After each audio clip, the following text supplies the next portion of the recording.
je vais commencer par la fin.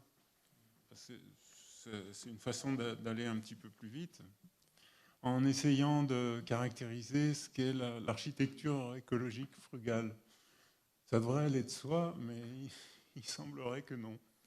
Donc, pour l'instant, c'est un mouvement en pleine expansion, mais qui reste quand même minoritaire, puisque la plupart des projets qui se font aujourd'hui ne se font pas dans cette idée-là.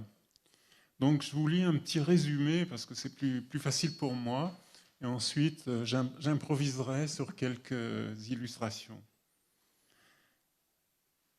Si l'architecture écologique frugale est orientée vers un développement durable, soutenable, moins gaspilleur, attentive à ses conséquences dans la longue durée, soucieuse de l'éphémère disponibilité de certaines ressources, motivée par l'utilisation de matières renouvelables, favorable à la proximité, au circuit court, intéressée par le réemploi, le recyclage, la cueillette, curieuse des matériaux cultivés et de la valorisation des déchets, cherchant la douceur des gestes, présente à la fécondité des milieux, économe des énergies matérielles, réparable, transformable, simple autant que faire se peut.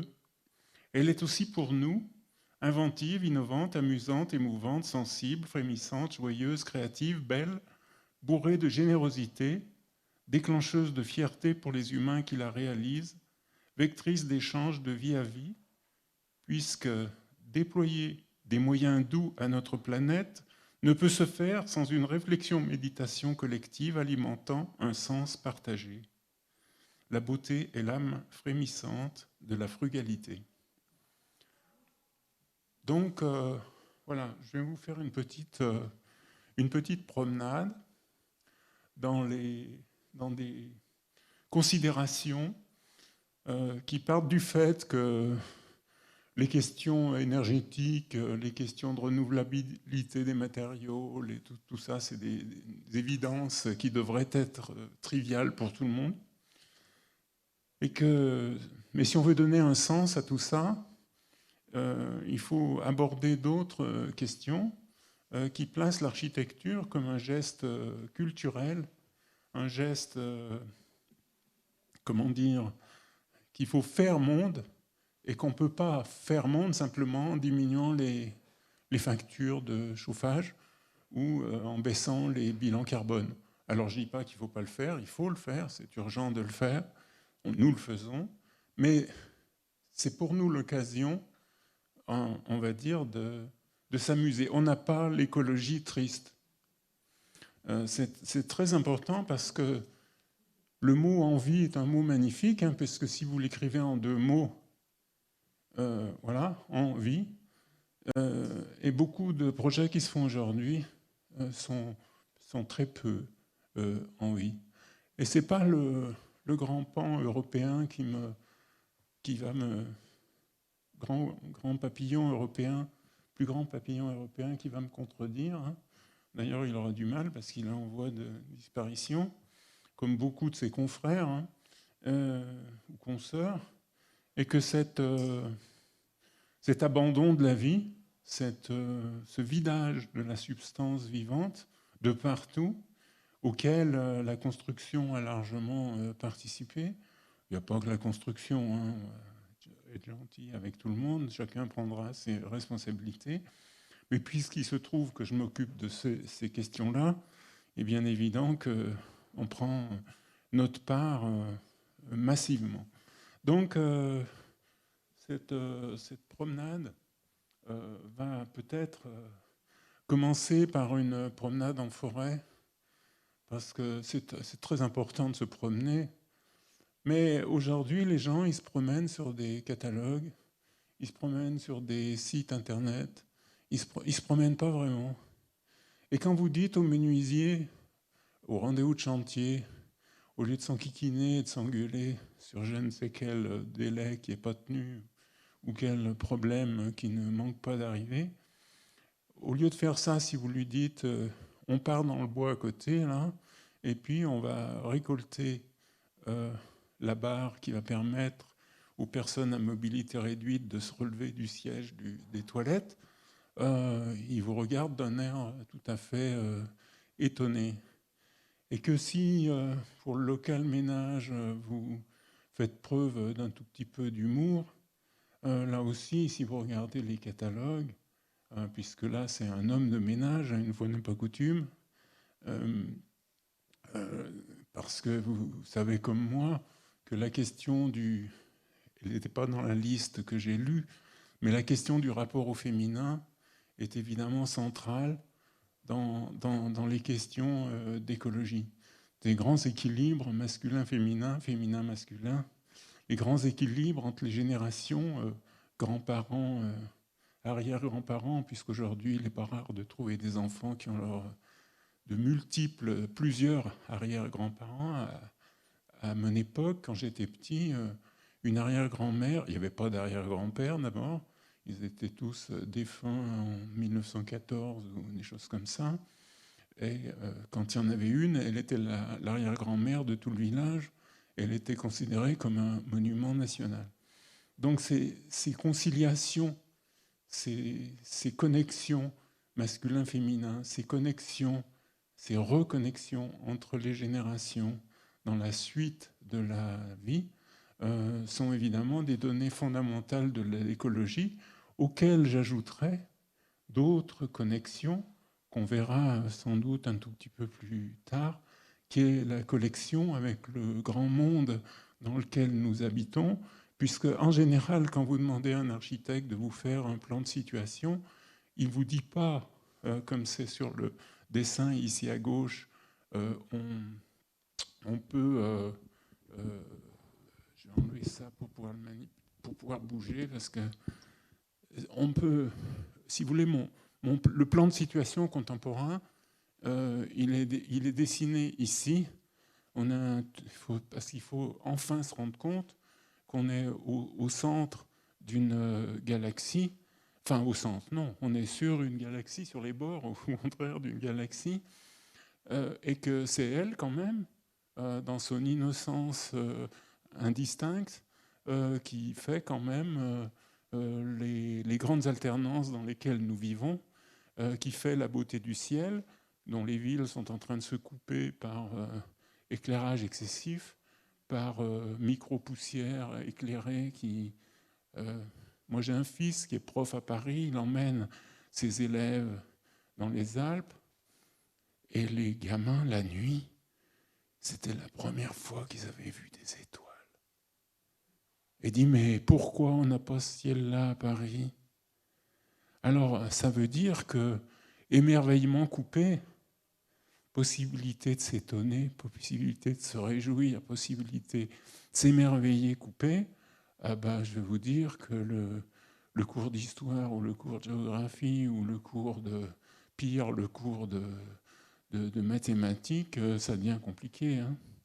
Donc ça veut dire que cette grande ouverture dans laquelle nous sommes, si, vous voyez, si c'est un projet, on est là, oui, on est là, on habite à l'intérieur des trucs comme ça, mais on est là aussi, un tout petit bout de la map monde, on est là, qui se balade autour du Soleil, on est là, encore plus loin, avec des milliards d'années-lumière qui se promènent dans nos molécules d'ailleurs, hein, puisque si vous regardez l'âge de nos molécules d'hydrogène, elles ont l'âge de l'univers. Donc ça veut dire, certes, j'ai l'âge que j'ai, mais j'ai aussi des milliards d'années en moi, qui sont la fabrication de la matière qui me constitue, et je crois bien que la matière se souvient. Donc ça veut dire que quelque part, si je reviens un tout petit peu en arrière, avec cette espèce d'opportunisme, de présence au monde proche, où on peut se servir dans le petit bois derrière chez moi, où on peut s'amuser à dire d'une certaine manière, autant que faire se peut, rigolote, et d'avoir autre chose que des numéros sur des portes, d'avoir des bouts de plastique vissés, vous en verrez des exemples après, la mystérieuse existence du monde, puisque finalement, quand vous demandez aux plus grands rationalistes qui puissent exister sur Terre, qu'est-ce qu'il y a au bout du pourquoi, eh bien, il y a un moment où il cale, forcément. C'est-à-dire qu'on est quelque part originaire de ce rien au sens de l'incompréhensible unité totale de la présence de ce bazar-là qui a l'air de tourner, fonctionner à des échelles de temps qui nous échappent complètement et qui nous font pourtant, le jour et la nuit, les saisons, l'inclinaison de l'axe de rotation sur la circulation, le plan de circulation de la Terre, le fait, chose miraculeuse, que la Terre ne revient pas tout à fait au même endroit, qu'à chaque fois elle s'écarte un peu, puisque vous savez que les orbites se micro-dilatent à chaque tour, dans des espèces de distances qui sont hors de notre imagination et qui sont un lieu de, on va dire, d'aspiration et d'inspiration. Donc, pour comprendre, là, comme je suis dans une école d'architecture, je fais un petit détour par un élément de compréhension qui est évidemment important, puisqu'il faut rentrer dans les choses et que la science, naturellement, n'y suffit pas. La science est utile, moi j'adore la science. Ce n'est pas la question de mettre les choses aux orties, mais c'est la question d'associer à la science d'autres éléments. D'ailleurs, les grands scientifiques, Jean-Henri Fabre ou des gens comme ça, dessinaient beaucoup. Parce que le dessin est une manière de rentrer dans le vivant, d'essayer d'atteindre cette espèce d'avoir une bribe de compréhension supplémentaire de ce vivant pour pouvoir vivre avec lui, vivre de lui, vivre par lui. Et c'est cette alternance, si vous voulez, entre science et art, entre poème et équation, entre cerveau gauche et cerveau droit, entre ma main maladroite, c'est-à-dire main gauche, avec, c'est bien connu, mon petit doigt qui me l'a dit, doigt de la main gauche, capacité d'intuition, et mon index qui désigne et qui est la capacité de raisonnement. Donc cette association-là, 50-50, hein, il n'y a pas de raison que l'un écrabouille l'autre. D'ailleurs, l'usage exclusif de l'index, mettre à l'index, c'est une expression terrible, hein, l'usage exclusif de l'index et de la raison toute seule nous a conduit là où nous sommes par tous les chantres de la clarté obligatoire dont il faudrait ensemencer notre chemin, sachant qu'évidemment, moi la clarté je suis pour, mais je sais aussi qu'elle ne couvre pas tout. Et que, sachant qu'elle ne couvre pas tout, il faut avoir des moyens d'investigation d'une autre nature qui viennent compléter celui-là pour explorer les phases d'ombre, le négatif de cette clarté, le complément de cette clarté, comment dire, la douceur de cette puissance. Vous pouvez trouver des tas de couples de cette chose-là qui vont reprendre cette dichotomie entre le poème et l'équation. Mais même à la fac de lettres, vous savez que les étudiants en lettres, on ne leur fait surtout pas écrire des poèmes. Non, ils font de l'analyse de texte, ils font etc. Chose utile. Je ne dis pas qu'il faut mettre ça aux orties, mais il faut en même temps écrire les poèmes. Donc ça veut dire, si vous voulez, que ce balancement-là, je vais essayer de vous le faire vivre, et y compris sur des projets, évidemment, éminemment concrets. Alors, petit mot sur un élément fondamental de l'architecture, qui est le site, bien plus célèbre que moi, disait que quand le site d'un projet est choisi, il y a 50% du projet qui est fait. Déjà, simplement, rien que dans le choix du site, qui va avoir ses caractérisations et qui va avoir, comment dire, ses invisibilités aussi. Par exemple, si vous prenez ce projet-là, qui est quelque part dans le parc des Volcans vers Clermont-Ferrand, au sud-ouest de Clermont-Ferrand, bon, cette danse-là du plan, c'est pas, comment dire, une coquetterie de l'architecte, parce que les coquetteries de l'architecte, on s'en fout. La question ne se pose pas en ces termes. La question se pose en les termes que, par exemple, il y avait un magnifique tilleul ici, qu'il y avait ces arbres-là qui étaient là, parce que quand l'architecte débarque, le site est habité déjà.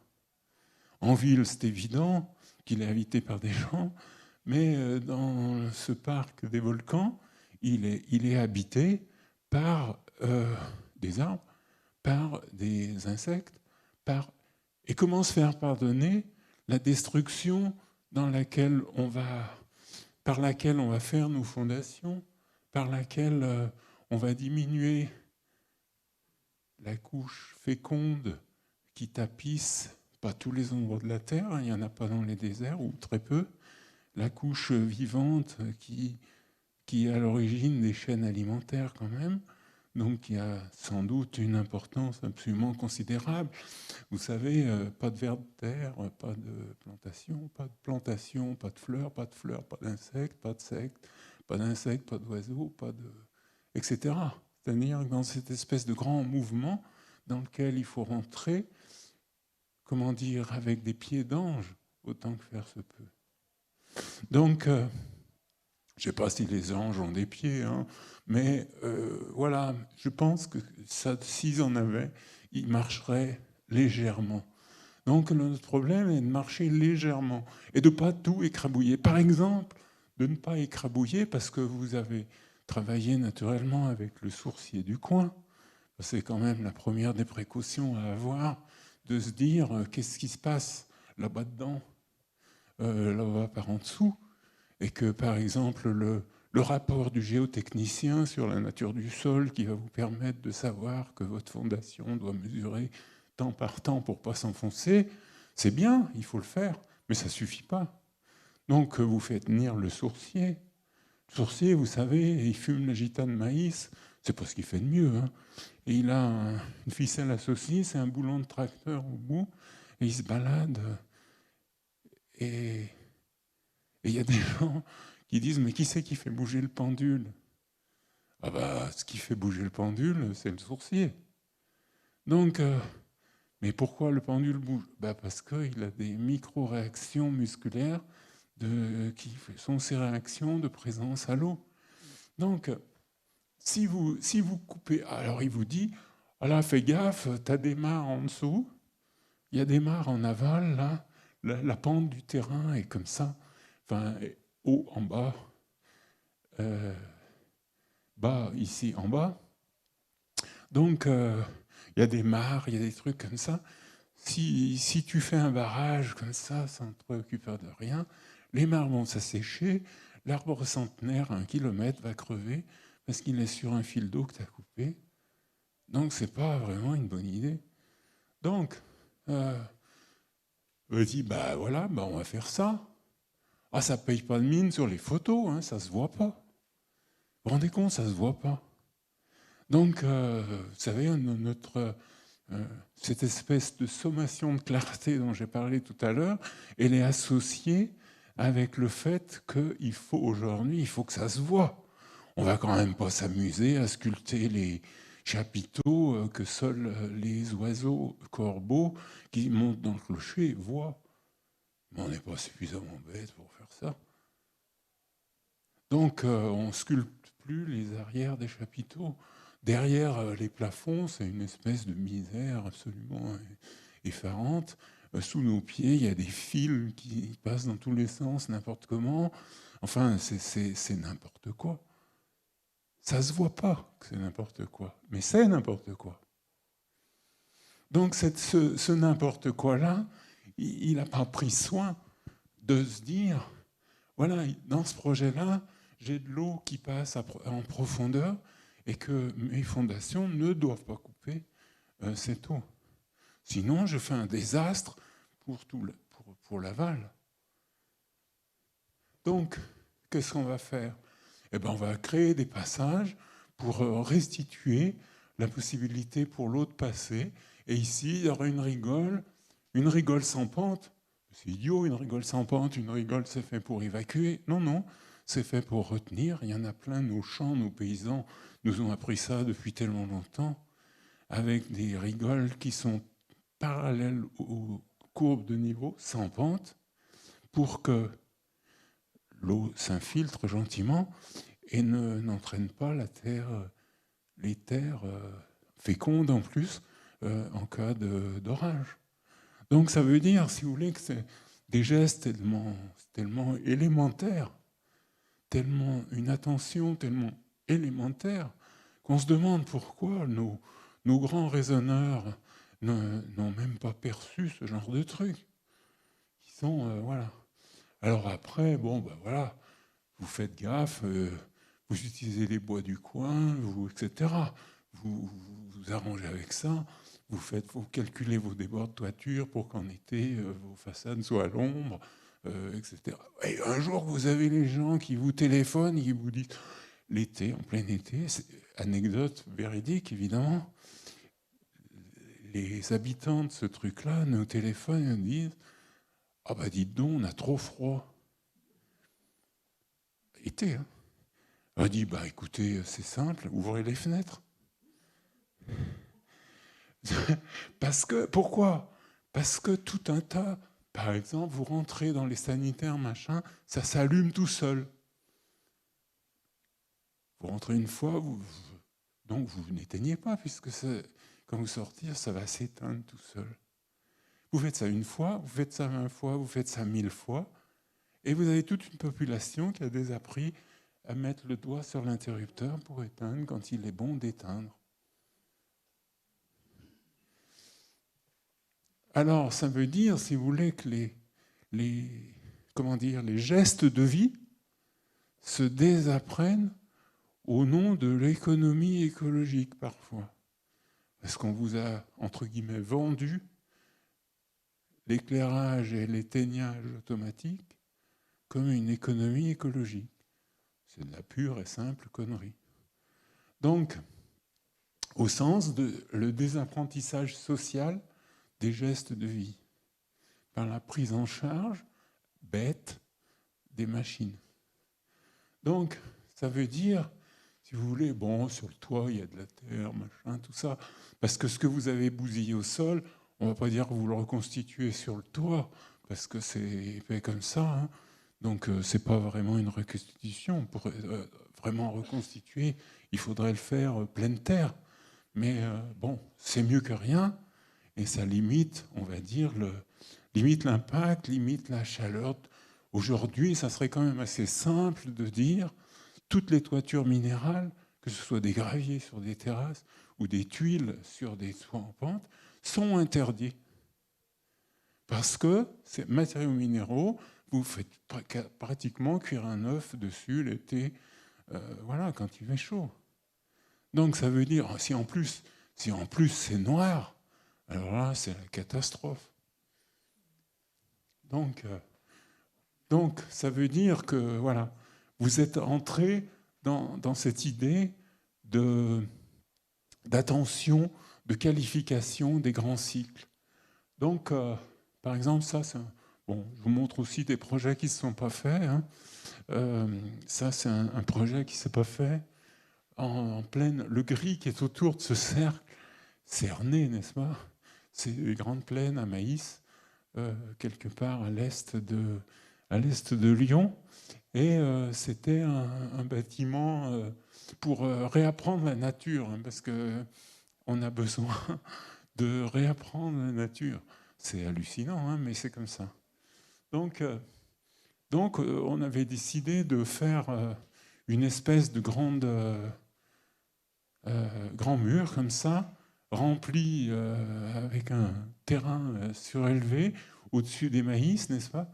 Et de reconstituer dans ce rond la forêt de chênes et de frênes et etc. initiale. Alors micro-forêt, naturellement, c'est pas si grand que ça. Avec le petit coup de main aux oiseaux que vous voyez sur les sommets des piquets là, parce qu'ils sont dans un tel état de désastre qu'il faut vraiment leur donner un petit coup de main.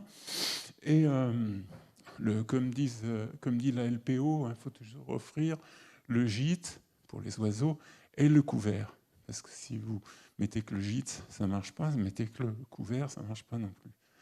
Donc, voilà, ça veut dire, ça c'est l'état du projet année 0, ça c'est année plus 10, et je vous fais grâce des dessins année plus 20, plus 50, etc. Donc, et bien sûr, on ne fait pas comme à la Bibliothèque de France à Paris, on ne va pas transplanter des pins qu'il va falloir déjà adultes, qu'il va falloir tutorer. Non, on va planter des trucs grands comme ça et qui mettront, je vous donne un pronostic, 100 ans pour devenir centenaires.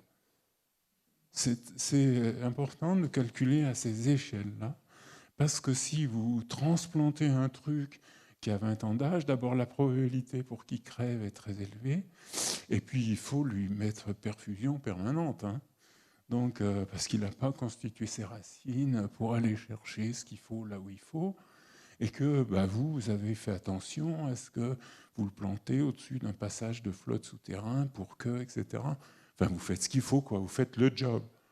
Donc, cette chose-là est voilà, pour essayer. Et puis après, comme vous avez appris à faire ce genre de truc, ça c'est un projet d'usine, parce que vous n'allez quand même pas faire bosser les gens sous des plaques de tôle. Vous n'allez pas faire ça. Vous allez refuser de faire ça. Vous avez remarqué, moi je ne suis pas un grand sociologue, mais quand même, moi j'ai remarqué par exemple que le bureau du directeur avait des fenêtres et les ateliers n'en avaient pas. Pourquoi c'est pas l'inverse? C'est juste hallucinant. Et pourquoi les petits espaces d'herbe qui sont autour de ce bâtiment, s'il y en a, ne sont pas broutés par des vaches? Pourquoi il y a cette séparation en disant zone industrielle ici, zone artisanale, zone commerciale, zone, etc. C'est absurde. Non, on va faire bosser les gens sous des espaces où, comment dire, les vibrations du monde passent au travers. Donc, ça veut dire que vous allez choisir vos matériaux pour que les vibrations du monde passent au travers. Et que vous ayez un système de climatisation qui fait que, voilà, vous avez mis des plantes à feuilles non persistantes, de façon à ce que vous soyez sous un ombrage, comme vous voyez sur ce dessin. Bon, c'est quand même mieux que de la tôle avec des logos. Parce qu'en plus, ils ont des goûts de... C'est immonde, quoi. Ils vous font... Allez vous balader vers Givors, là, dans le... Alors c'est celui qui a l'affiche la plus grande, la plus lumineuse, la plus... Mais quelle misère! Quelle misère! Donc, non, on ne va pas faire travailler les gens dans des conditions pareilles. On ne va pas faire fabriquer à d'autres gens des conditions de ce type-là. Parce qu'ils comprennent bien qu'ils sont en train de faire des trucs, parce que l'excuse traditionnelle, c'est de dire « Ah, mais si je ne le fais pas, d'autres le feront. » Alors, voilà, on va faire un petit couplet sur l'eau dans une cartographie un peu différente qui montre la surimportance de l'océan Pacifique par rapport à l'océan Atlantique. On ne le voit jamais comme ça. Et dans une projection où la surface des pays est respectée. Projet dans le Midi, site absolument incroyable, où curiosité géologique, où la nappe phréatique est à quelques centimètres en plein été, en dessous de la surface du terrain. Quelques centimètres. L'hiver, ça monte quelques centimètres au-dessus, puis ça redescend gentiment. Fin d'été, c'est un petit peu plus bas que 10 ou 20 cm, ça va être à 40, 50 cm. Et un lieu humide, naturellement, dans lequel vous trouvez des vieilles mobylettes, des des vieux frigos, enfin oui, toutes sortes de trucs, et stratifier à ces vieilles mobylettes et ces vieux frigos la cupidité des promoteurs qui viennent recouvrir tout ça de leurs envies. Donc, heureusement, parfois, il y a des éclairs de lucidité qui se mettent en place et le département achète ce terrain, mobylettes et vieux frigos compris, avec un premier travail de nettoyage généralisé que vos impôts ont payé, n'est-ce pas? Les miens aussi d'ailleurs. Et que, voilà, pour offrir à Toulon un poumon vert, un point frais, parce que s'il y a l'alternance du chaud et du froid, il y a des convections qui se mettent en place, etc., etc. Toutes choses bien connues qu'on sait. Donc ça veut dire que quelque part, s'il n'y a pas ces alternances-là de minéral végétal, on sait que c'est intenable. Hein. Beaucoup de villes en payent l'addition aujourd'hui. Et on se retrouve, donc Toulon est à quelques encablures, hein, pas très loin, avec réaffleurement, remise à fleur de la nappe hydraulique. Et comme à l'Écopole du Forêt, quand la Frappna a pris en main le site il y a une trentaine d'années, le lendemain matin à 8 heures, les bestioles débarquent. Parce que les nouvelles circulent très très vite dans le milieu animal. Je ne sais pas quel système ils ont, mais ils ont une presse extrêmement efficace. Donc on devrait bien s'inspirer d'eux, parce que c'est impressionnant. Vous faites ça, parce que là c'est complètement... c'est un refaçonnage du site, hein, au sens où les années 50-60 avaient au contraire drainé tout, fait partir l'eau un maximum, plutôt que... Parce que l'eau, c'est l'ennemi, c'était l'ennemi. Donc on a vu où dans les exagérations de tout ça, où ça nous a conduit. Donc, après, vous faites un projet. Bon, le parc, là, en question, c'est 140 hectares. Vous voyez, pas mal construit autour. Et ça, c'est le bâtiment d'accueil du public sur ce site, avec, pour l'été, l'usine à frais qui est ici, avec des doubles pots sous lesquels l'air circule pour maintenir ces espaces de manière tempérée. Et comme on est en terrain inondable, il n'y a qu'à interdire en terrain inondable. On va interdire. Parce qu'on est tellement stupide qu'on ne se rend pas compte que quand on est en terrain inondable, si on construit comme si on était en terrain inondable, ça, tout va très bien. Et ça veut dire ici, par exemple, l'Écopole du Forêt, par exemple, on est à je ne sais pas combien d'inondations. Ben voilà, quel est le souci? Le souci, c'est si vous construisez en terrain inondable comme si ce n'était pas inondable, alors là, c'est la cata. C'est la cata. Mais vous construisez, s'il y a du vent, vous tenez compte du vent. S'il y a des séismes, il y a une carte en France des zones sismiques, ben vous construisez en tenant compte des séismes. S'il y a des risques d'inondation, vous tenez compte de l'inondation, du type d'inondation. Vous ne mettez pas dans l'imageur, évidemment, vous n'êtes pas stupide. Donc vous mettez sur... Voilà, et tout va très bien. Pas de souci pour ce genre de truc. Mais comme le projet industriel des gens raisonneurs, en fait, avides d'argent, ils ne sont pas raisonneurs, ils ne raisonnent pas, ils sont avides d'argent, ils veulent pouvoir faire le même truc de partout. La même station-service en Alsace et à Brest, à Dunkerque et à Nice. Franchement. Avec les mêmes logos dégueulasses partout, qui nous pourrit les paysages à grand train. Donc, si vous voulez, là, voilà, une photo un jour d'inondation. Bon, quel est le problème? Il n'y a pas de problème. Donc, c'est une question simplement de travail, de sérieux de travail. Vous voyez, là, le niveau est encore un peu plus haut. voilà, il n'y a pas de souci.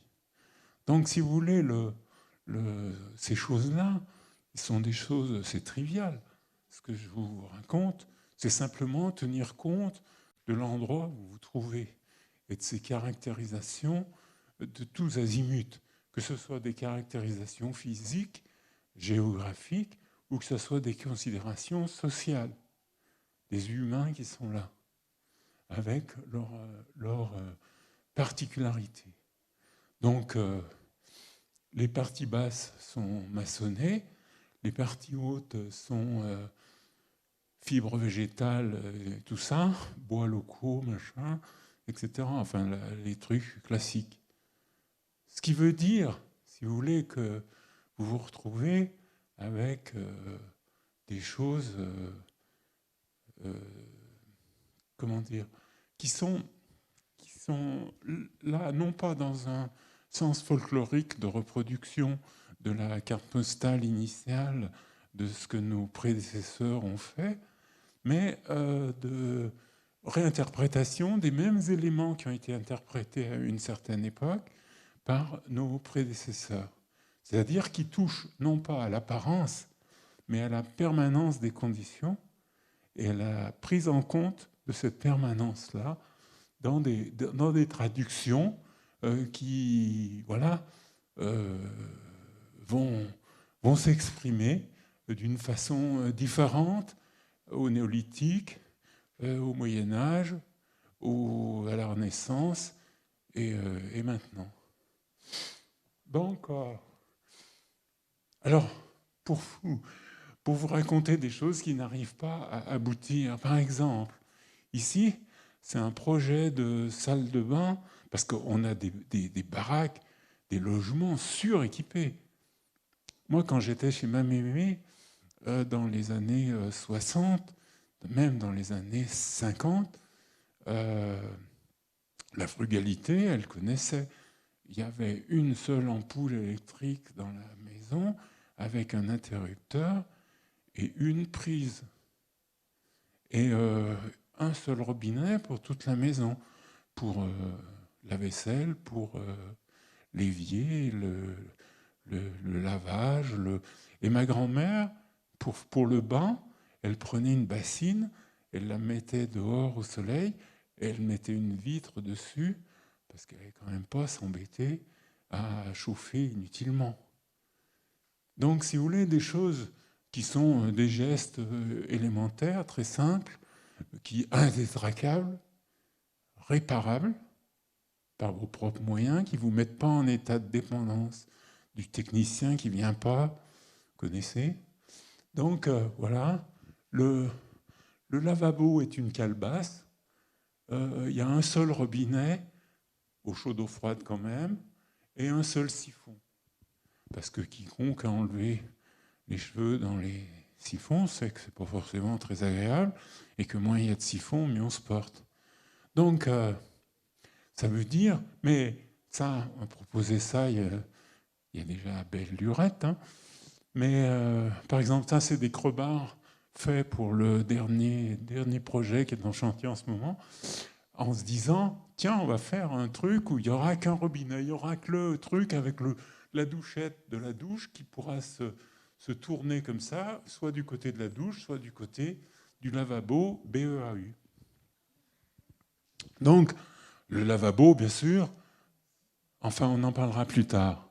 Donc, je vous le donne en mille.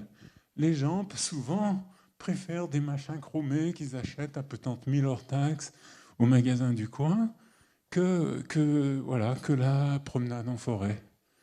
Alors, c'est pas qu'ils sont méchants, c'est que c'est dur de changer. C'est très dur de changer. Donc, vous savez, nous, on a fait des petites observations où, par exemple, les gens ont besoin de s'asseoir pour se couper les ongles des pieds ou même éventuellement pour se les laver parce qu'ils sont pas très à un âge, ils arrivent à un âge où ils sont pas très lestes, comme moi par exemple. Et à ce moment-là, dans la douche, on peut s'asseoir. Plutôt que de s'asseoir sur je ne sais quoi, un siège dont on dirait qu'il est sorti de l'hôpital, n'est-ce pas? savez, chromé, blanc, machin. Vous le voyez, si je vous l'évoque, vous le voyez dans vos arrière-fonds, vos arrière-boutiques d'images que vous avez en tête. Bah, vous prenez une pierre du coin, parce qu'il se trouve que vous êtes dans un coin où les pierres sont joliment arrondies par l'érosion, et ça fait la blague. Donc, vous voyez, les copoles du Forêt. Donc, inondation, machin, côte de crue centenale à moitié de hauteur des piliers, et puis rouler jeunesse. L'eau pluviale, vous n'allez quand même pas la mettre sous des tuyaux en plastique, parce que par définition, les tuyaux en plastique contiennent des plastifiants, et vous savez que les plastifiants, ils les lâchent dans le temps, c'est pour ça qu'ils deviennent blanchâtres et cassants, et que, bah où il va, les plastifiants? Bah ils vont dans votre verre, hein. Nous buvons des plastifiants.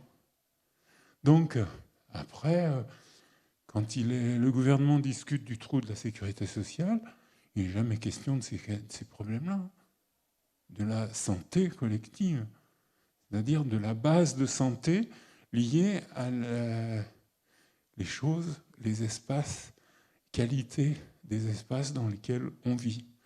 L'eau, vous allez la faire tomber, parce que si vous la faites tomber, plutôt que de la mettre dans des tuyaux, on va vous dire, oh, ça mouille. Ben, bien sûr que ça mouille. Mais c'est justement ça qui est intéressant, c'est que ça mouille. Et quand ça arrive par terre, quand ça arrive en bas, ça nébulise. Et je vous le donne en mille, ça change les polarités électriques de l'air. Et changeant les polarités électriques de l'air, ça vous rend la sensation de l'air plus léger, comme vous avez après qu'un orage a bien déchargé, a bien claqué. Donc, les berges, voilà, plutôt que d'avoir une berge à pic comme la carrière initiale, vous avez des berges recomposées qui vont avoir des zones avec des eaux peu profondes, avec des eaux plus chaudes, etc., où les bestioles vont être d'une autre nature que celles des eaux profondes plus loin. Donc l'idée de quoi? De diversité. Là, vous avez un gymnase, l'eau pluviale, vous n'êtes quand même pas obligé avec l'eau, des surfaces de toiture considérables, vous n'allez pas quand même vous mettre sous le boisseau d'avoir des regards dont le couvercle est toujours cassé d'ailleurs, et puis des tuyaux plastiques, et puis connectés au réseau de la commune, c'est juste pas possible. Non, vous faites une poche de flotte, et puis l'association de pêche vous demande est-ce que je peux mettre mes poissons? Ben, bien sûr, vous pouvez mettre vos poissons. Vous êtes dans un bâtiment, là c'est bâtiment d'accueil de groupes d'enfants pour des activités autres que scolaires. Ben, l'épuration de l'eau, elle commence là. Vous n'allez pas la déléguer à monsieur le maire, l'épuration de l'eau. Vous n'êtes pas obligé de la déléguer à monsieur le maire. Donc vous commencez tout de suite. Ouais, les savons sont évidemment des savons biologiques. Et puis vous avez un truc en bas, en pied de lavabo, BEAU, qui est en pleine terre pour que ça s'infiltre, que les racines des plantes commencent à faire leur job, et que voilà, et le lavabo, bah, c'est le maçon qui nous dit, oh, bah, dis donc, t'as vu, j'ai une vieille pierre derrière chez moi, je te la donne. Ah ben, très bien, on va faire des rainures pour que l'eau s'écoule à certains points, robinet à pied et en avant. Donc, ça veut dire, si vous voulez, que... Et là, une idée tellement stupide que pour l'instant, on n'a pas vraiment réussi à la mettre en œuvre. Enfin, ça commence quand même. On appelle ça l'évier à deux trous. Parce que tout le monde quand même sait, il n'y a pas besoin d'être grand statisticien ou grand analyste pour savoir qu'on va droit dans le mur de problèmes d'eau assez monumentaux, donc il va bien falloir les régler. Et l'évier à deux trous, celui-ci, où s'en va l'eau sale, et celui-ci, l'égouttoir traité comme un vidoir, dans lequel l'eau qui s'égoutte des assiettes que vous venez de laver n'est pas de l'eau sale. Et quand vous avez lavé vos salades, au lieu dans votre cuvette, au lieu de la verser dans le truc, vous la versez là. Et dehors, vous avez un tuyau que vous allez mettre à cet arbre-là, que vous trouvez sympathique, ou à cette touffe de je ne sais quoi, que vous trouvez un peu desséchée pour l'instant. Donc ça veut dire que, si vous voulez, ce genre de choses, ce n'est pas de la haute technologie. Mais si vous voulez, on va retourner sur la Lune et on fait des casseroles qui versent mal. Vous voyez, il y a quelque chose qui est quand même... Alors j'en sais rien s'il faut aller sur la Lune ou pas. Moi je me dis qu'il y a quand même des urgences plus vitales. Hein. La faim dans le monde, enfin bon. Mais non, on va sur la Lune. Donc, ça c'est en train de se mettre en place là, dans un projet qu'on est en train de faire dans le Midi. Récupération d'eau, pas dans du plastique. Les plastiques, si on s'en sert des plastiques, il y en a dans la mer. On s'en est beaucoup servi pendant 50 ans, là. Il y a plein de plastique dans la mer. Et je crois qu'on en a trouvé dans notre sang du plastique, des molécules de plastique. Il y en a partout. On est envahi. Donc on dit non, on va faire couler du zinc. Non, pas de zinc. Le zinc est un métal en voie de raréfaction. Donc on va l'utiliser parcimonieusement. Et les descentes d'eau pluviale ici, qui écartent prudemment l'eau de la façade, c'est juste comme dans les Alpes, un petit canal en bois que tous les touristes trouvent charmant, mais chez eux, ils préfèrent le PVC. Cherchez l'erreur. Donc, on va s'atteler à la question de l'humus. On va en fourrer partout. Voilà, sur un toit du projet que j'ai montré en premier.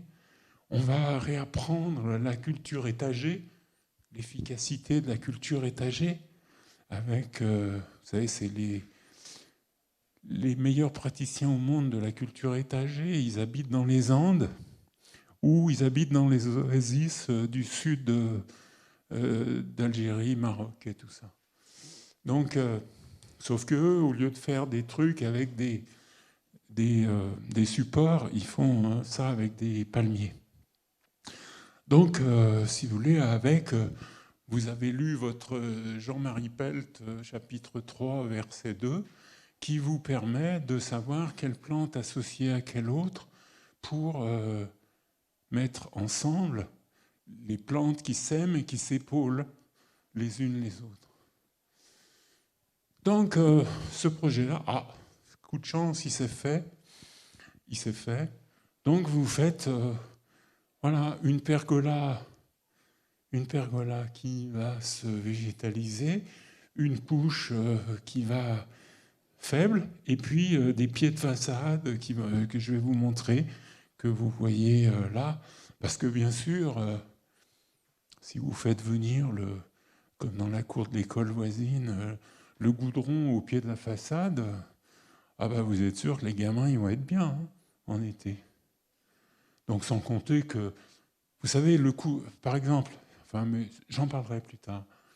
Donc, par terre, vous mettez des revêtements clairs, pas sombres. Ça, c'est très important pour la question de température. Donc, il existe des revêtements à base de végétaux qui permettent de faire ça aujourd'hui. Ensuite, vous mettez une bande au pied de la façade. Vous mettez une bande végétale qui vous fait un rideau d'évaporation, donc qui vous fait baisser la température de quelques degrés. Vous faites monter des trucs, vous mettez de la terre et de la végétation sur le toit, vous mettez les débords pour avoir les protections qu'il faut, vous mettez des ventelles qui permettent, y compris la nuit, quand il n'y a personne dans ce bâtiment, de laisser naturellement ouvert, parce qu'il fait quand même plus... fait des remarques absolument pertinentes. Il fait plus frais la nuit que le jour. Donc, les choses voilà, s'inscrivent là-dedans. Et vous voyez que, comme vous savez, vous n'êtes pas un vrai jardinier, mais vous savez quand même des trucs. Vos amis paysans vous ont appris, etc. Donc, par exemple, vous savez qu'à l'aplomb d'un des bords de toiture, la végétation ne pousse plus. Mais c'est impressionnant, hein, c'est à 10 cm près. Hein. Donc,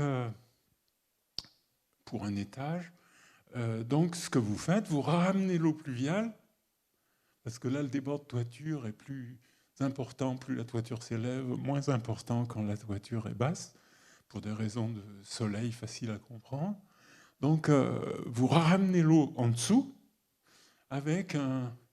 Là, à cette époque-là, on faisait encore du zinc, parce que nous, on a appris aussi à progresser, avec des trous ici tout le long, là, qui vont vous permettre de perdre de l'eau, parce qu'il faut naturellement faire une éloge de la fuite. Les eaux pluviales, les tuyaux d'eau pluviale étanches, mais c'est juste pas possible.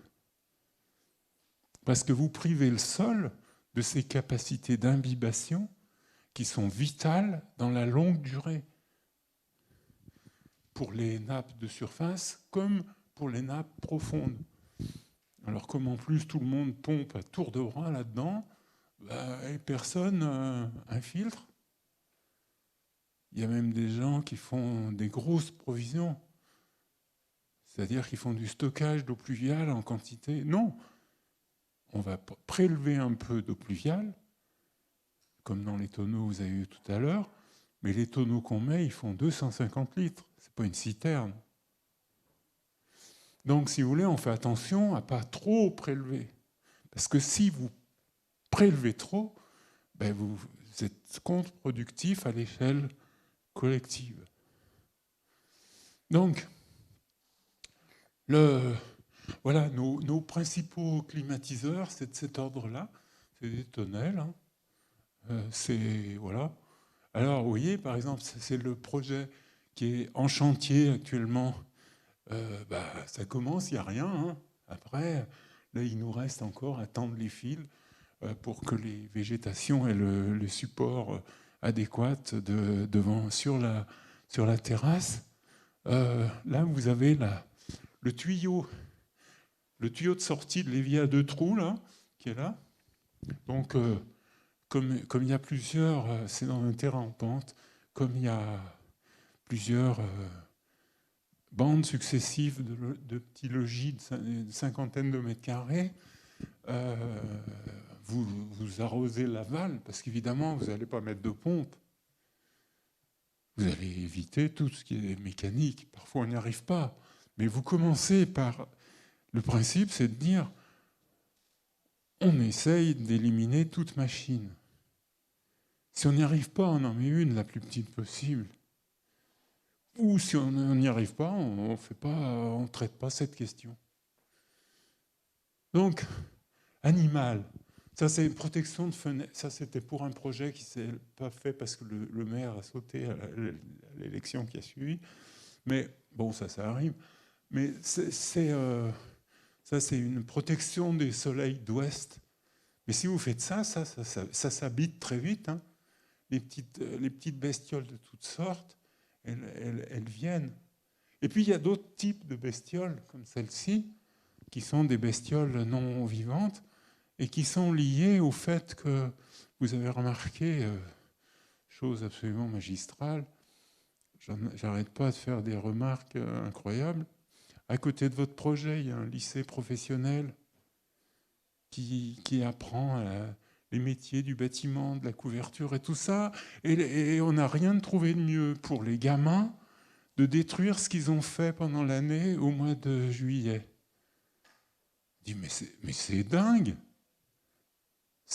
Pour motiver, c'est formidable. Hein. Donc, il dit non, on va faire des vrais trucs. Les gamins, ils apprendront aussi bien en faisant des vrais trucs. Vraiment des vrais trucs.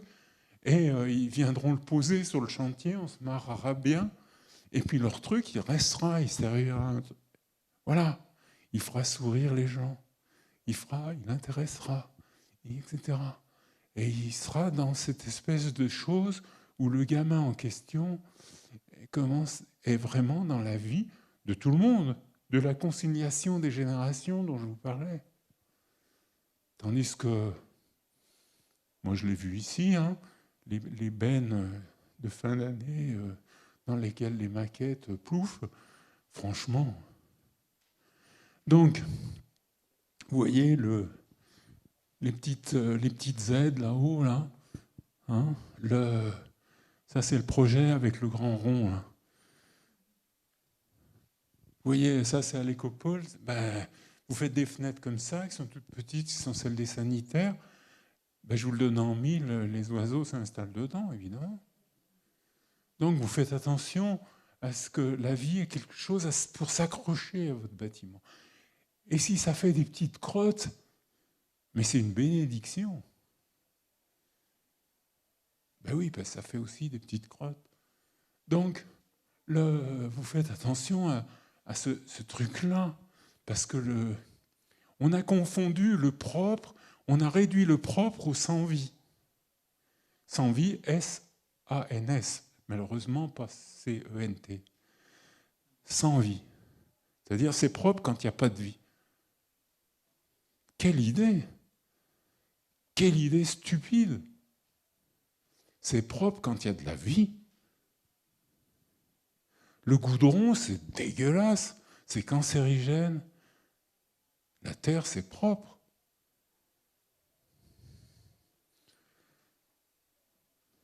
Bon, j'ai peut-être une araignée dans le plafond. Mais voilà. Alors on peut aussi, alors ça fait marrer les gens, en général dans les milieux du bâtiment, vous avez... enfin bon. Donc, vous dites à votre menuisier, viens, on va au bord de la rive. Là, c'est un projet au bord de la Loire. On va au bord de la Loire, on va ramasser des bois morts. Et puis les bois morts, ça vaut bien des bois flottés de la Loire, ça vaut bien une barre en acier, machin, anodisé, je ne sais quoi, pour ouvrir la porte. Si ces trucs-là, qui sont pareils, des éléments de cueillette, c'est quand même largement aussi bien que les scotch qui sont mis sur les vitres pour que les personnes qui voient mal voient la vitre. Et qui, en général, ont des cols qui puent. Donc, si vous voulez, c'est des choses... Bon, une poignée, franchement, vous êtes dans une région où il y a ce genre de trucs, ça vous fait des super poignées. Vous êtes dans une région où il y a du schiste, ben vous faites les poignées schiste. Et les charnières, il n'y a pas besoin qu'elles soient en acier, forcément. Elles peuvent être avec des vieux manches à balai récupérés. On peut ramasser les déchets, vous êtes à côté d'une fabrique de briques, il y en a quelques-unes dans la région. Vous mettez ça en fond de coffrage et ça vous fait votre plafond que vous n'avez pas à peindre. Vous êtes dans le Midi en train de rendre accessible une grotte pour la visite des gens.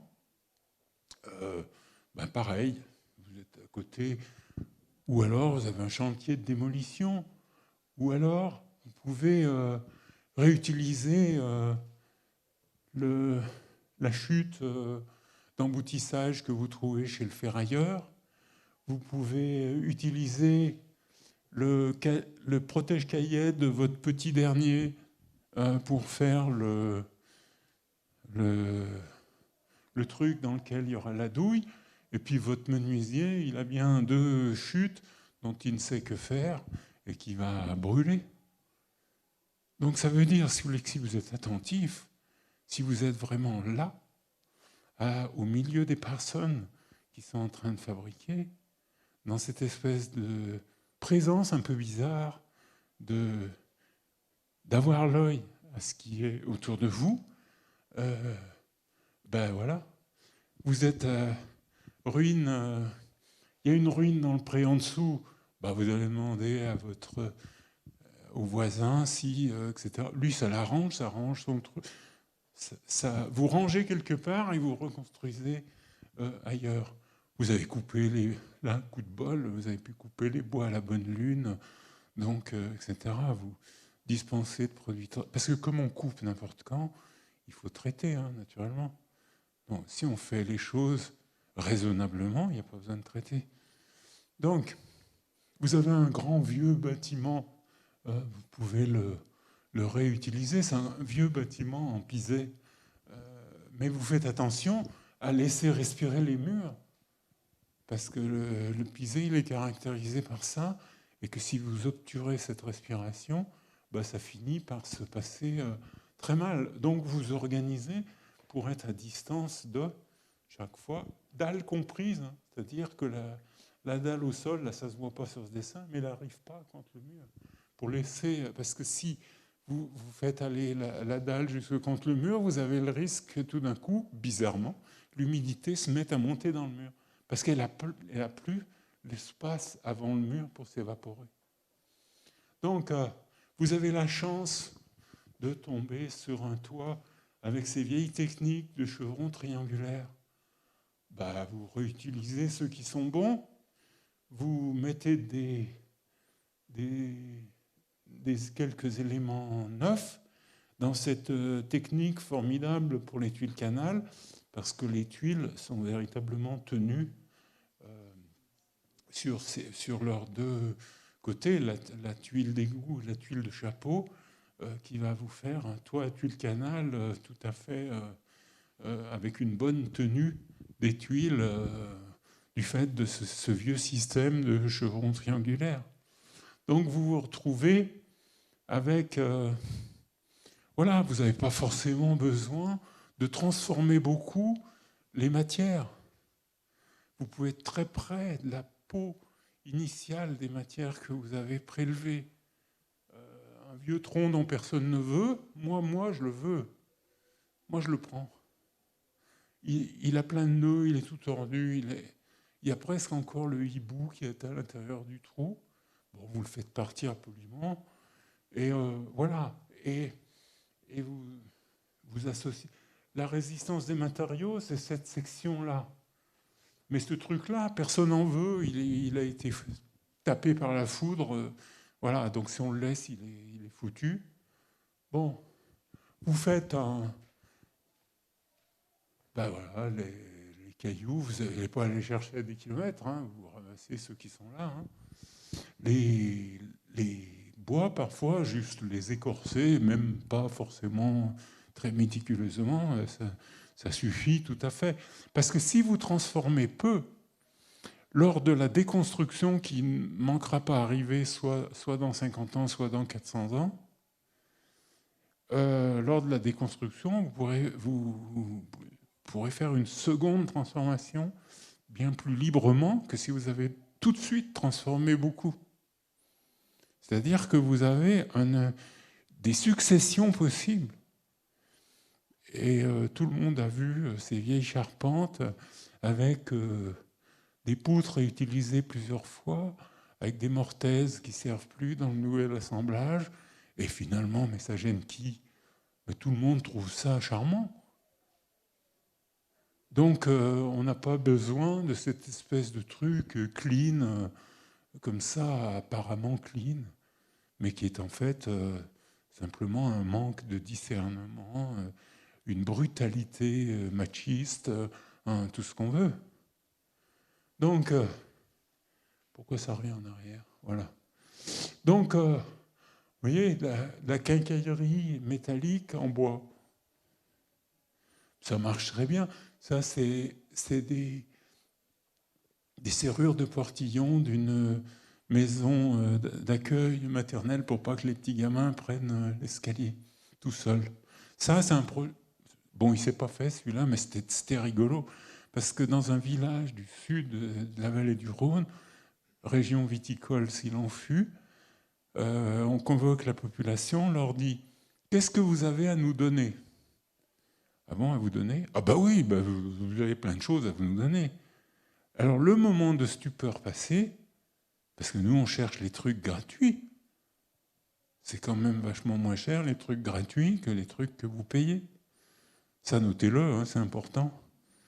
Donc, vous demandez ça, eh ben, qu'est-ce qui se passe?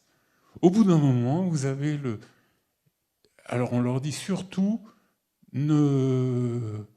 n'imaginez pas ce qui peut servir à faire un bâtiment et ce qui peut ne pas servir. Parce qu'il y a des choses que vous pensez qui peuvent, c'est impossible de s'en servir et qu'en fait on peut s'en servir. Donc qu'est-ce qui se passe à la fin? Il y a le président de la coopérative vinicole qui vient nous voir et qui nous dit « Moi j'ai des rafles de raisins après chaque saison en quantité absolument phénoménale, qui est une matière, on ne sait même pas quoi en faire. On ne sait pas quoi en faire. Donc on dit, bah, vous allez nous le donner. Bah oui, moi je vous le donne, il n'y a pas de problème. Donc on dit, bah, on va faire des moellons avec ça. On va faire des moellons. C'est une matière extrêmement ligneuse. Vraisemblablement, je n'ai pas fait l'analyse, mais qui contient sans doute beaucoup de silice, donc qui est propice à la construction, à faire des bétons végétaux. Donc on dit, on fera des essais au laboratoire, machin chouette, avec l'école des mines, c'était quelque part au RLS. Avec l'école des mines, on va faire des essais de laboratoire, et on va faire des moellons avec ça.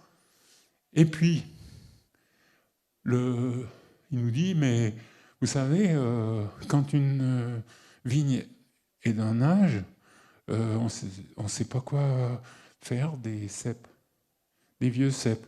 On dit, bah, vous nous les donnez. Ah bah oui, on va vous les donner.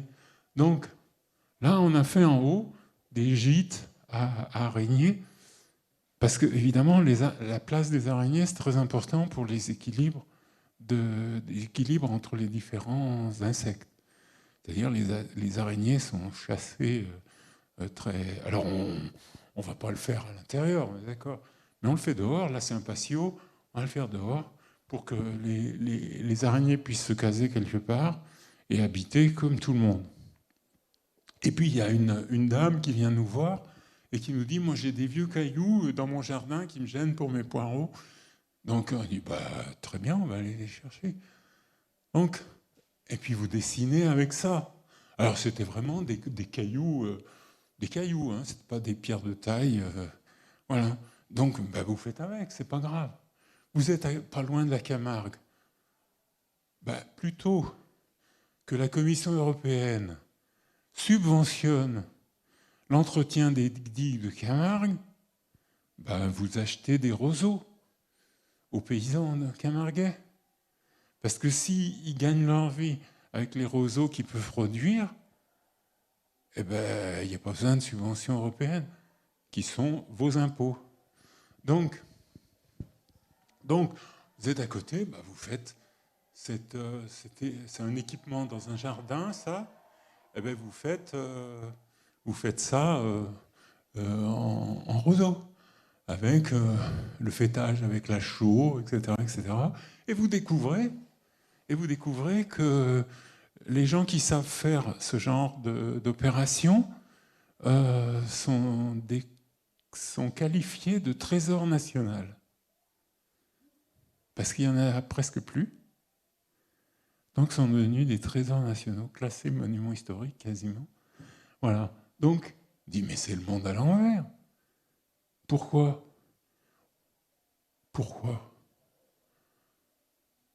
Le lavabo, BEAU, vous n'allez pas sur le catalogue?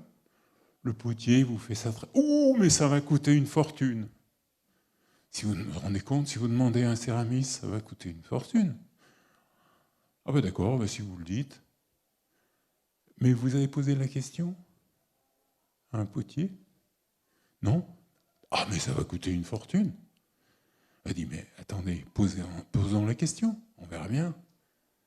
Ben non, ça coûte le même prix que le lavabo que vous trouvez sur le catalogue, tout blanc, machin chouette, quelle que soit la marque, même prix.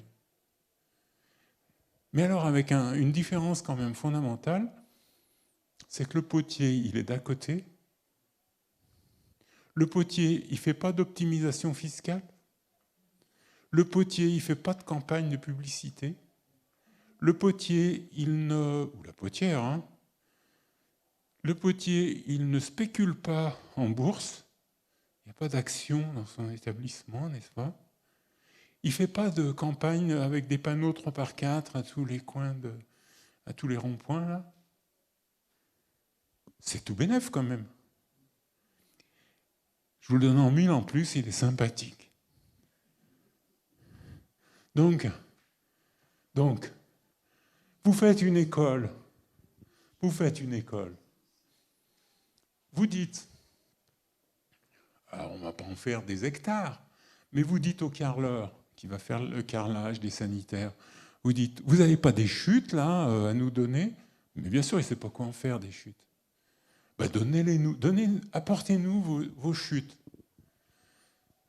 Et on dit aux instits, oh ben non, ça ne s'appelle plus comme ça, maîtres des écoles, on leur dit, oh ben écoutez, si vous voulez, on fait faire des mosaïques aux gamins. Mais comme les mosaïques, c'est très technique, et que on fait en vrai, c'est-à-dire que c'est les trucs qui vont être utilisés en vrai, pas question que ça pète quand on les regarde trop fort. Donc, on va demander à ce que cette dame-là, qui est là, une mosaïste professionnelle, vienne apprendre aux gamins les bons gestes pour que ça tienne, les bons mélanges pour que, comment on fait les joints, machin, tout ça. Elle dit, ouais, mais ça va coûter une fortune. Elle dit, mais on va demander à l'éducation nationale. Mais l'éducation nationale ne va jamais être d'accord. Vous leur avez posé la question? Non, on leur a pas... Mais c'est sûr, hein. Mais c'est même pas la peine. Hein. Alors, bon, le moment d'agacement passé, vous prenez votre téléphone, vous prenez rendez-vous à l'éducation nationale, vous allez rencontrer les gens qui s'occupent de ce quartier-là, et vous leur dites, et qu'est-ce qu'ils vous disent? Ils vous disent formidable. Écoutez, on va regarder. J'ai un fond de tiroir là. Je peux payer quelques heures à une céramiste. Et ben voilà. Donc, la dame en question, céramiste, est embauchée sur un contrat de quelques heures. Elle est venue tous les vendredis après-midi pendant 2 mois, etc., pour apprendre aux gamins à faire, vous voyez ce qu'ils sont en train de faire, hein, voilà, avec les carreaux du carreleur et tout ça. Voilà. Donc ça veut dire, si vous voulez, que il y a aussi parfois des trucs qui ne marchent pas. Par exemple, on avait proposé à la commune, là, pour cette école, de dire on va faire un sol. On va faire un sol avec des rondelles, des bois coupés comme un saucisson, là. Des rondelles comme ça qu'on pose, tac, tac, tac, tac, les unes à côté. Mais on n'a pas réussi à trouver le matériau de joint qui permettait que les bois puissent continuer leur dilatation, rétraction, etc. Donc ça, c'est... Voilà. Bon, vous faites un concours de lycée avec un terrain dans la plaine au nord de Saint-Étienne. Vous mettez sur votre planning, à la première réunion de mise en place de l'esquisse, on va planter le site avec du blé. Le paysan d'à côté va être très content de nous faire ça.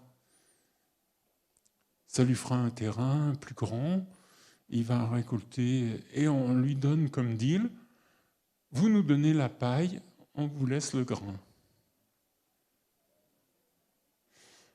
Et le temps que les études, permis de construire, machin, choix des entreprises, ça fait 1 an, hein.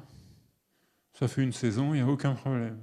Donc, ben voilà, on a le paysan d'à côté est content, le concours a été perdu. Donc, donc, ça veut dire, vous voyez, par exemple, vous avez un pied de poteau à faire. Au lieu de bousiller du bois pour faire un coffrage, on dit au maçon, bah, écoutez, on fait un trou, on plante la ferraille, on remplit, là, saut carpé périlleux arrière, plof, et on a notre pied de poteau. Et le maçon vous dit, ah ouais, super, c'est une bonne idée, mais j'ai une idée meilleure. Ah, allez-y, c'est bien d'avoir des idées, c'est super. Donc, je prends mon tas de sable, je prends mon seau, j'enfonce le seau dans le tas de sable, où je fais remonter le sable contre le seau, et j'ai votre coffrage. Formidable, allons-y. Donc, ça, c'est un projet vers Grenoble, hein, avec, vous voyez, les émergences de seaux du maçon qui sont en pied de poteau. Et là, on a eu du bol parce que la commune avait des bois qui étaient à maturité. Donc, on a pu récolter les bois, les faire venir, etc. Enfin, je vous passe le cinéma du point de vue des marchés publics, hein, mais voilà, on a quand même réussi à le faire. Et la commune a replanté, et c'est parti pour un tour. Donc vous voyez, coffrage sur terre, ça peut être aussi ça, parce que vous êtes sur un terrain mi-gravier, mi-caillou, mur de soutènement, pour utiliser moins de matière pour coffrer, école. Bon, celui-là, on l'a proposé, ça ne va pas se faire. C'est-à-dire, on fait une grosse taupinière, on s'en sert de coffrage, avec des micro-engins sur la terre, on la met par-dessus.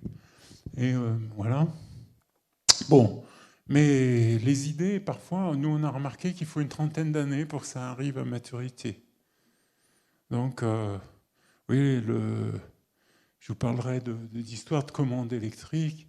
Vous verrez, il a fallu 30 ans pour y arriver. Donc, vous piquez les idées à la construction navale avec les bateaux qui viennent du Nord, qui sont en bois rifté pour faire les coques. Formidable. Donc, voilà. Bon, concours perdu. La paille, les systèmes de construction en paille, les systèmes de plancher bizarres qui sont là, voilà, qui vont donner ce genre de trucs. Les outillages simples qui permettent de faire des dispositions de charpente qui sont tellement simples parce qu'on se demande pourquoi on n'y avait pas pensé plus tôt. C'est juste des bois croisés comme ça, avec un petit cloueur pneumatique que tous les charpentiers ont, parce que vous faites attention à ne pas obliger le charpentier à acheter une machine à commande numérique, parce que si vous faites ça, vous le mettez dans les bras du Crédit Lyonnais ou du Crédit Agricole ou des grandes banques, et après il ne peut plus s'en dépêtrer, et il est obligé de faire de la cavalerie pour rembourser son outillage compliqué, coûteux, dont il utilise très peu la totalité des capacités. Donc, ça veut dire, si vous voulez, que on construit trop sec, donc créer des trucs qui vont permettre d'humidifier l'atmosphère, qui soit quand même plus sympathique que les engins que les gens achètent pour résoudre ce genre de problème. Vous faites des bétons végétaux. Là, c'est des bétons de chambre. On vous dit que c'est fragile dans les angles. Bah, vous faites des angles ronds. Donc, si vous voulez, là, c'est des bétons de chanvre préfabriqués pour montrer que c'était possible de coffrer par terre à côté sur le chantier pour faciliter le travail de mise en place, parce que c'est plus facile de damer une surface horizontale qu'on redresse plutôt que dans un coffrage. Donc, vous utilisez un peu de liège, parce que si vous utilisez un peu de liège, c'est moins de canadair. crois que les événements récents nous ont montré que, voilà, on va en avoir plus, hein, les Canadaires. Donc, pourquoi le fait d'utiliser du liège connecte avec le fait qu'on aurait moins besoin de Canadair? Pour une raison très simple. C'est qu'une forêt habitée, et où on va faire le prélèvement du liège, c'est-à-dire où il y a des gens qui travaillent dedans, prendra moins feu. Parce qu'il y a des gens qui sont là, qui habitent, qui naviguent, qui enlèvent les ronciers, qui, etc., font ce qu'il faut pour que la forêt s'installe dans la durée, qui sont en général en plus des forêts pas mono-espèces, hein, parce qu'il n'y a rien de plus fragile qu'une forêt mono-espèce. Voilà, donc, même si c'est un peu cher, vous faites attention d'en utiliser un petit peu à chaque fois pour entretenir la vie dans les forêts. C'est-à-dire que tout projet, il a des répercussions. Le site d'un projet, ce n'est pas juste les 300 mètres, 400 mètres où on le voit. Le site d'un projet, c'est toute la galaxie finalement, par laquelle j'ai commencé. Donc ici, ce projet-là, vous voyez, c'est pour vous montrer les ossatures des murs de chambre qui vont, c'est reprise des efforts sismiques, là, qui ne sont pas comme ça, hein, les efforts sismiques, qui sont comme ça. Donc avec là un système de pseudo-colombage, avec les armatures apparentes. Je vais passer un petit instant à faire l'éloge de la ficelle, cet objet technique fabuleux. Donc, on a commencé à travailler ça il y a 30 ans. Et c'est le premier projet où on commence à peine à pouvoir en faire un tout petit peu. Alors c'est hallucinant. Là, vous avez un circuit électrique, l'ampoule, le passage dans le plafond, le tableau général et l'interrupteur vers la porte. Donc, visualisez le truc. Donc, on dit, mais ces fils-là, ça ne sert à rien. Nous, on va mettre l'interrupteur au plafond. Alors, du point de vue praticité, c'est moyen. Donc, on dit, on met un inter à tirette, une ficelle, une poulie et un pompon tricoté par la grand-mère vers la porte. Ou le grand-père, hein. Si vous avez un grand-père fanatique de pompons, ça le fait aussi. Donc, si vous voulez, donc vous faites ça, et bien pour arriver à faire ça, 30 ans. 30 ans. La Startup Nation, n'est-ce pas, est dure à l'allumage.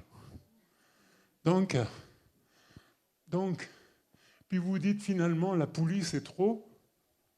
Donc, on va remplacer la poulie par une autre ficelle. Donc, alors, naturellement, ça fait rigoler tout le monde. Ça fait rigoler tout le monde. Donc, vous dites, bah, écoutez, on va essayer. Donc, vous voyez l'inter à tirette quelque part là-haut. Vous voyez la ficelle. Vous voyez ce qui a remplacé la poulie ici. Vous tirez là. Ici, en A, l'interrupteur fonctionne. Et, chose assez étonnante, vous faites un retour pour des raisons X, parce que je ne sais pas quoi, vous avez un angle d'une cloison ou je ne sais quoi, par rapport à l'implantation du point de l'interrupteur, vous tirez en B, ça marche aussi. Donc voilà.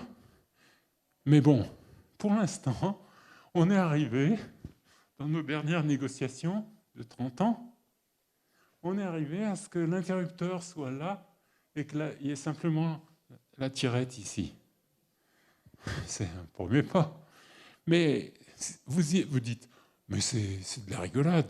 Je veux dire, vous allez, à chaque point lumineux, vous allez économiser 2-3 mètres de cuivre maximum.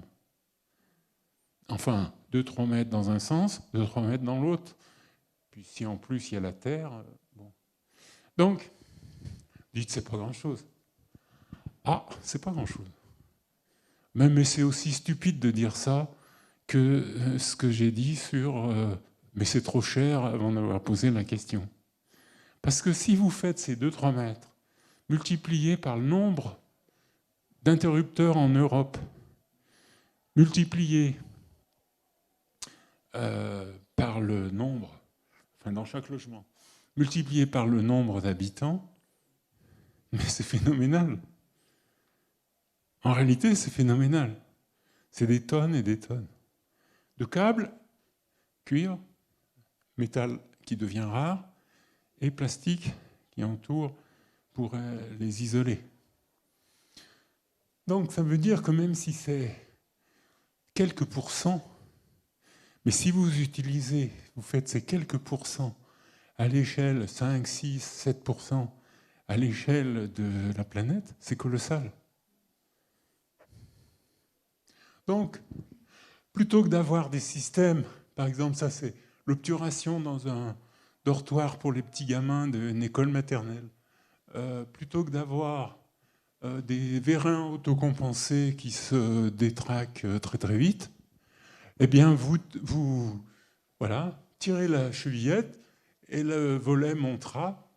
Et puis ici, haute technologie, un petit taquet, vous entortillez la ficelle. Mais c'est très très difficile. Toutes les serrures n'ont pas lieu d'être en métal. Ça, c'est une serrure de salle de bain. Je veux dire, il n'y a aucune raison de la faire métallique, franchement. Le métal est un matériau précieux, donc allons-y mollo, quoi. Mais éviter le plastique en électricité, ah ben, je peux vous dire qu'il faut se lever tôt. Hein. Donc, élément de eau de cuisine, tirez la ficelle, hop, le truc s'ouvre. Vous voyez, là, d'autres systèmes, petits contrepoids, hop, tac. Le recyclage de canne à pêche, le ferme-porte automatique. Voilà, des choses. Et puis, si vous avez un bâtiment en terre, vous le réparez avec de la terre. Parce que si vous mettez du ciment hydraulique là-dessus, c'est mort.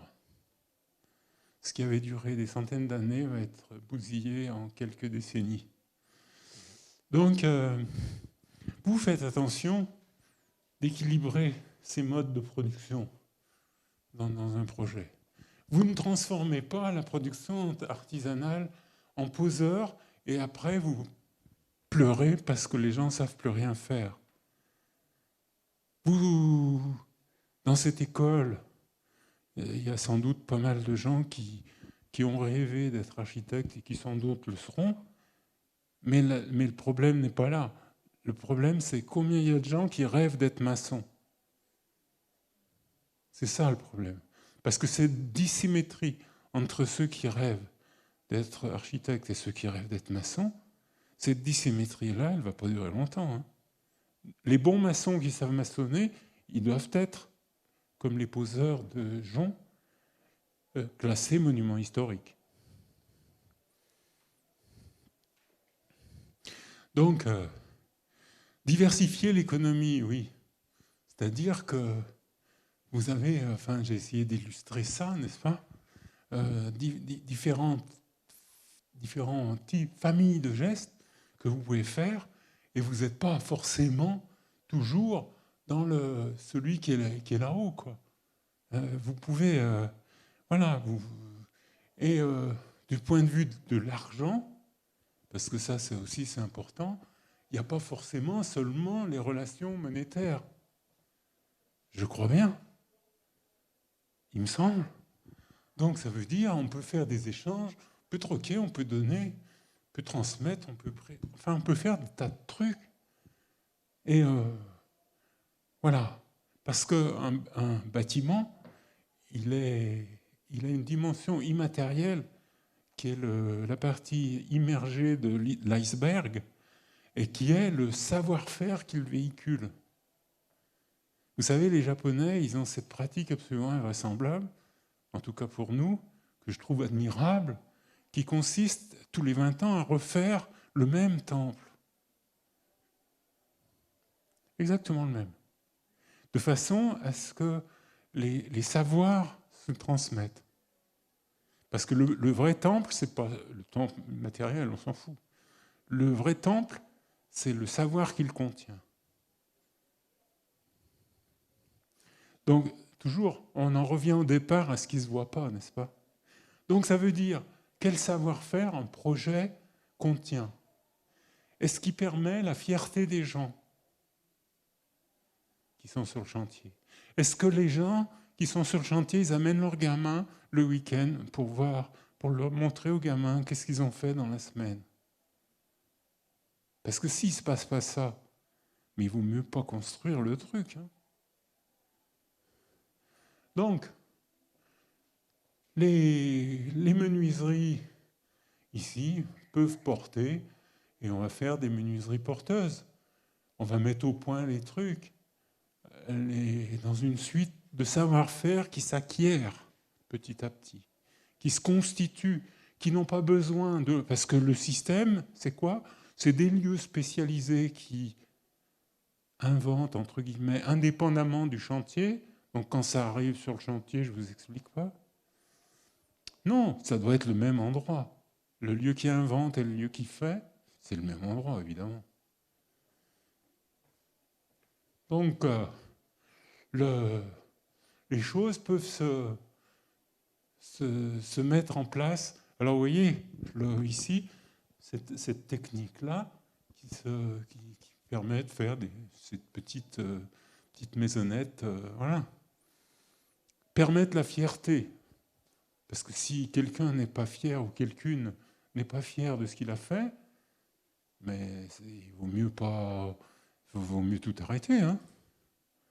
Donc, vous lui faites faire ça, il est content, il amène ses copains, parce que, autre remarque qu'on a toujours fait sur les chantiers, c'est qu'à l'autre bout de la truelle, il y a un cerveau et une sensibilité. Donc si vous faites vivre ce cerveau et cette sensibilité, il se passe des trucs, forcément. Ça ne marche pas tout le temps, mais il faut au moins essayer. Donc vous voyez le chapeau d'éclairage de cette salle de bain, vous voyez la coque de planche, idée de l'entreprise, pas de l'architecte, idée de l'entreprise. Mais si l'entreprise a une meilleure idée que vous, si elle va dans le sens de projet, vous dites, ben oui, on y va, on le fait. On ne va pas se draper dans ces privilèges d'auteur, n'est-ce pas?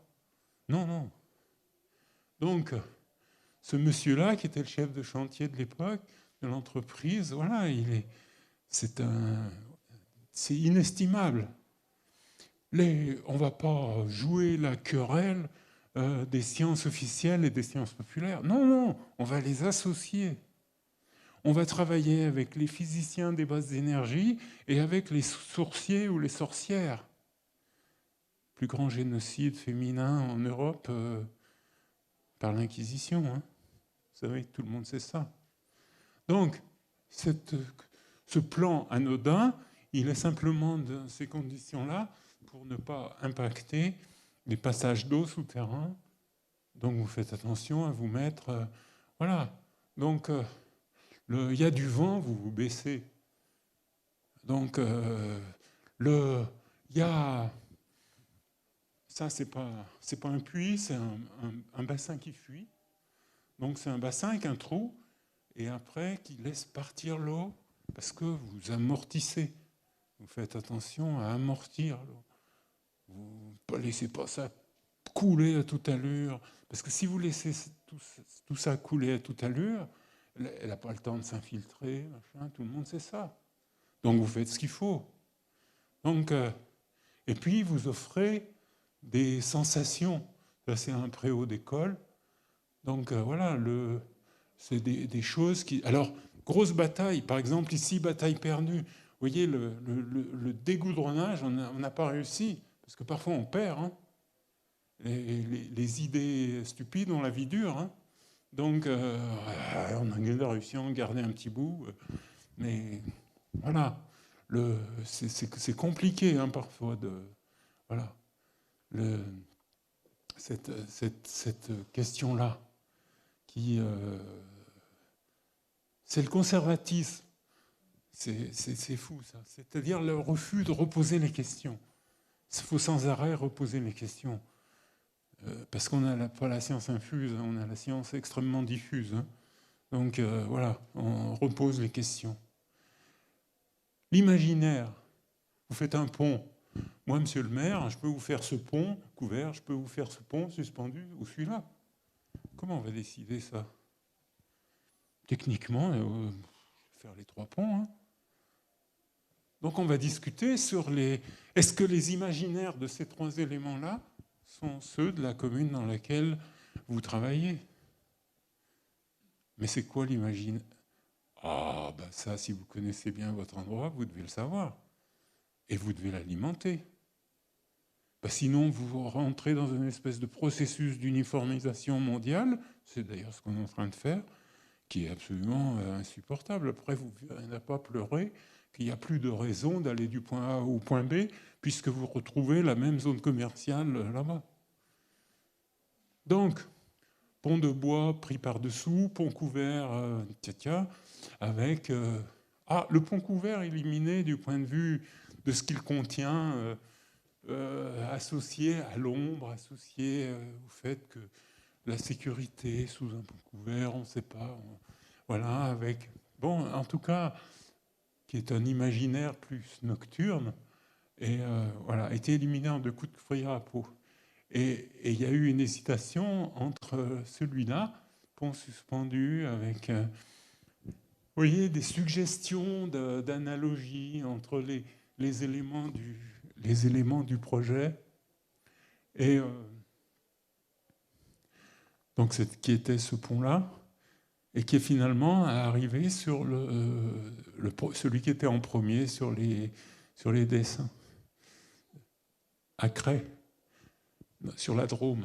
Donc avec, si vous voulez, l'idée qu'il n'y a pas de raison qu'on fasse des travaux publics, que les travaux publics restent autant en retard sur les questions de bilan carbone et tout ça, quoi.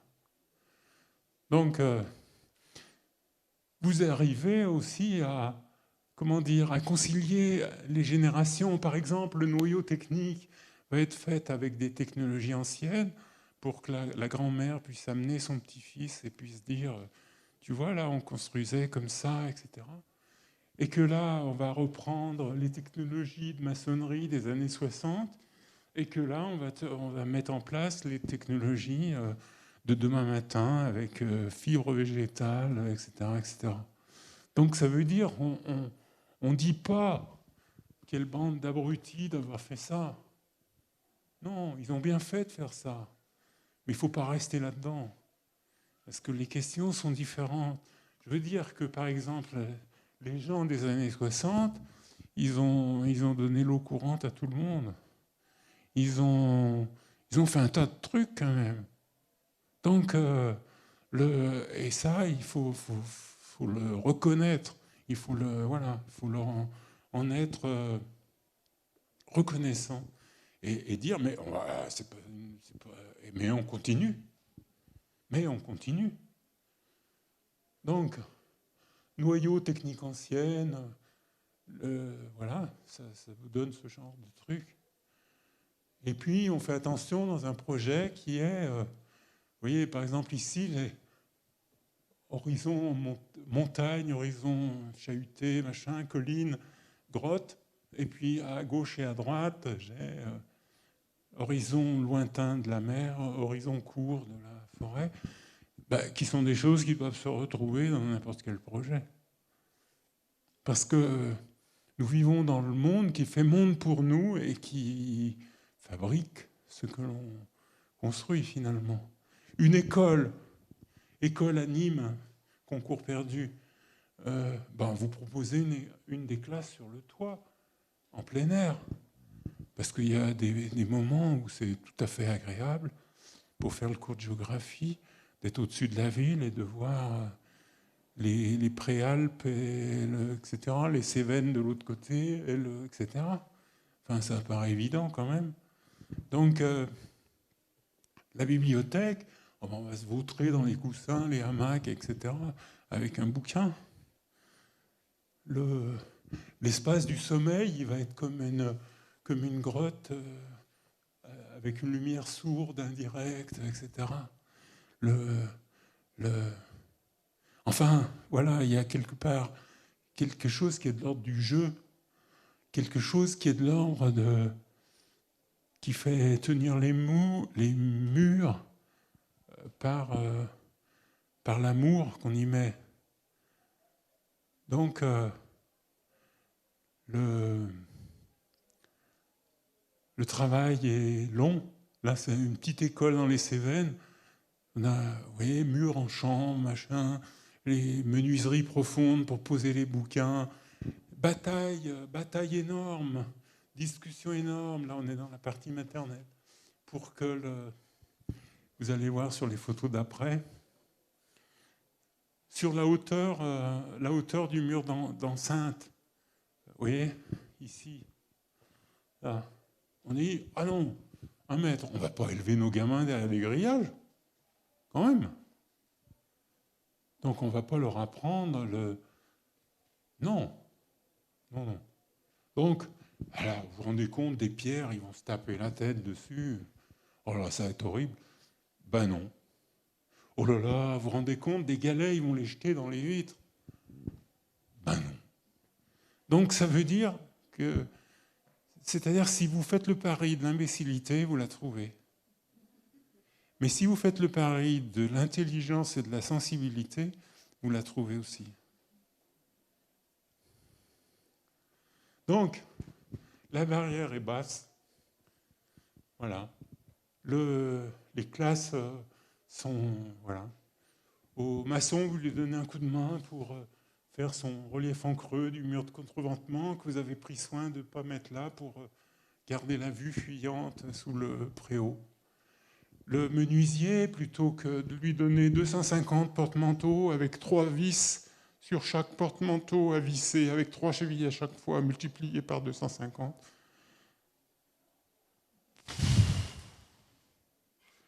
Donc, qu'est-ce que vous faites? Vous dites, bon, je fais un dessin échelle 1 des porte-manteaux qui va coller pour découper ces plaques. Et avec 2 vis, il visse 15 porte-manteaux. Et en plus, tous les porte-manteaux sont différents, c'est-à-dire que vous en avez un là, un là-bas, un là, etc. Tous différents, bien sûr. Donc, parce que voilà, c'est pas aussi bien que 250 patères identiques. Et le menuisier, il amène ses copains pour dire, viens voir les porte-manteaux que j'ai faits. Je peux vous piquer l'idée? Ah ben oui, bien sûr, je vous la donne. Donc, ça c'est là pour préserver, faire un peu d'ombre dans les espaces de sommeil des tout-petits. Vous donnez un coup de main pour faire les formes qui vont permettre de faire ça. Il y a une vitrailliste à côté. Vous lui dites, venez nous faire un petit truc là, dans le coin des gamins. Il y a la potière qui a fait les lavabos, vous lui dites, allez, encadrez-nous les gamins pour faire ces petits carrés qui viendront sceller eux-mêmes dans les murs, etc. Vous leur faites amener chacun un caillou pour faire le mur, machin chouette, et vous les accueillez au rendez-vous de chantier. Au lieu de mettre un truc en plastique sur la porte pour signaler le WC, vous dessinez un pochoir que vous donnez au peintre. Et puis il va faire le truc. Voilà. Donc si vous voulez, les choses vont très, très vite. Vous voyez, les climatiseurs, ça pousse de ça en 1 an si les conditions de terre au pied sont bonnes. Ça, c'est 1 an de végétation. Oui, c'est impressionnant quand même. Donc, vous retrouvez... vous bossez avec des artistes, parce que vous n'allez quand même pas condamner les artistes au musée ou à la galerie d'art. Vous n'allez pas les maintenir confinés. Non, il faut qu'ils soient là avec nous. On a besoin d'eux. On a besoin d'eux. On les aime.